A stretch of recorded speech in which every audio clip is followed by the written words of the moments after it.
Hello guys and welcome back to another crypto update. So let's dive into the Bitcoin chart. So 2 days ago, our last video, we mentioned that this candle we had tall wick on the upside and tall wick on the downside with high volume. If we compare the volumes to the previous candle, which was minus 15%, it was suggesting a shift to the upside and a possible pullback to the 25k area. That was also confirmed with yesterday's candle. It was like a bullish hammer, as you can see, with high volume.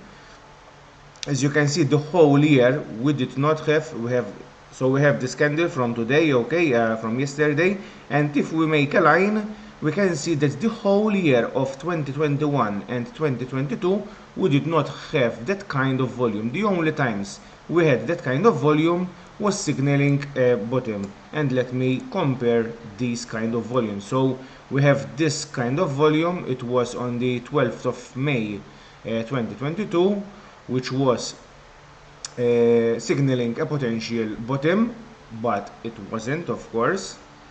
We had also 2021. It was about, let me zoom in, 19th of May 2021, which was this candle here, okay, with beautiful big wick from the downside. It was signaling, as you can see, for the whole next 2 months it was already signaling the bottom. And we had something similar about here when we corrected ourselves from 44 till 29k area. So these kind of volumes always suggest, of course in confluence with other things, always suggests a bottom.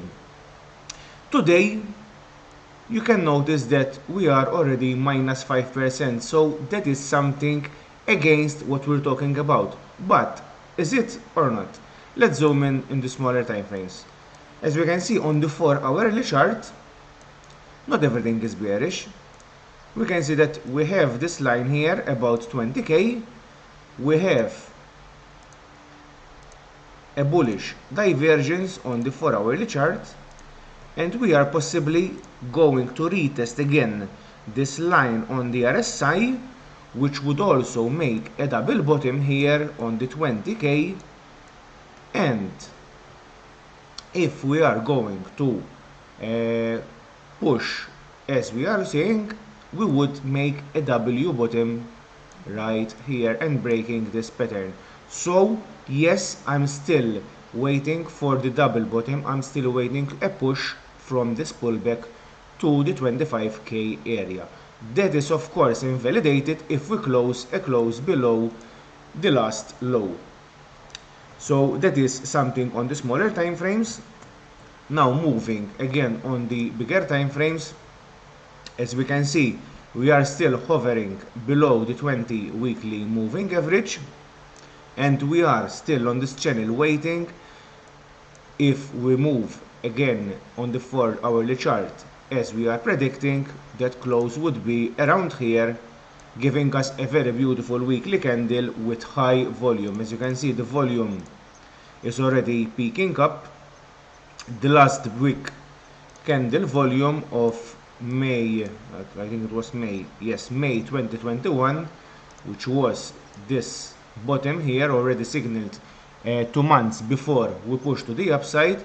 It was about the volume, let me check, it was about 93k. So in 7 days, if we make some comparison, we made 93k as a volume candle. Today, with only just 3 days and 10 hours passed, we already have 36k. So if we make some mathematical maths, if we double that, okay, it would give us about 6 days something hours.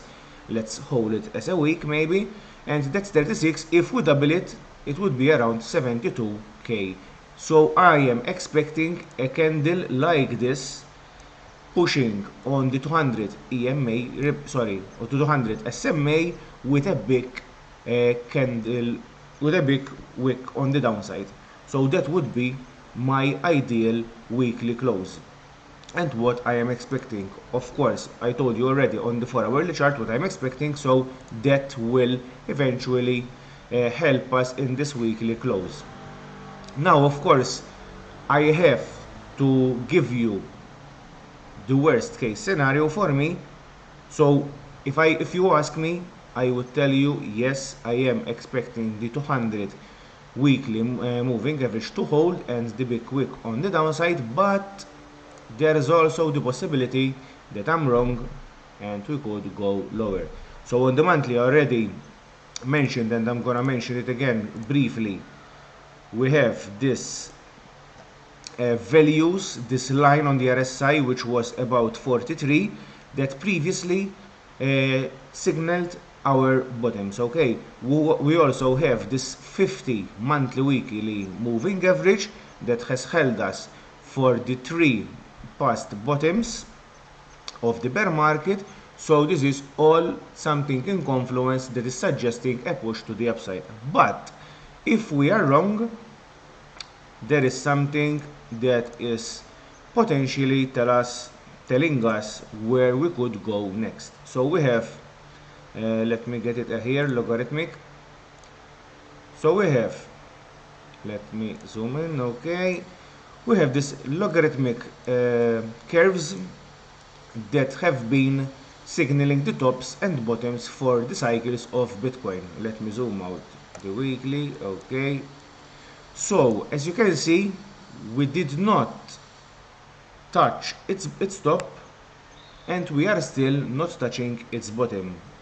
That is also, we have this channel right here that was, as you can see, it was an ascending triangle from this previous cycle. So that channel, it is very strong support. If we fail to hold the 50 SMA on the monthly, the next possible and most probable target would be between 14 and 11k. I know it sounds bearish, I know you don't like these kind of targets, and again, if you ask me, I'm not looking for that area, I'm looking for the next weekly close to close above the weekly 200 weekly moving average. But you, as a trader, as an investor, you must be open to all ideas. So if we break again the 200 weekly moving average, if we break the monthly 50 SMA, my target for Bitcoin would be around here. So that's it guys, hope you like these quick videos. See you on the other video.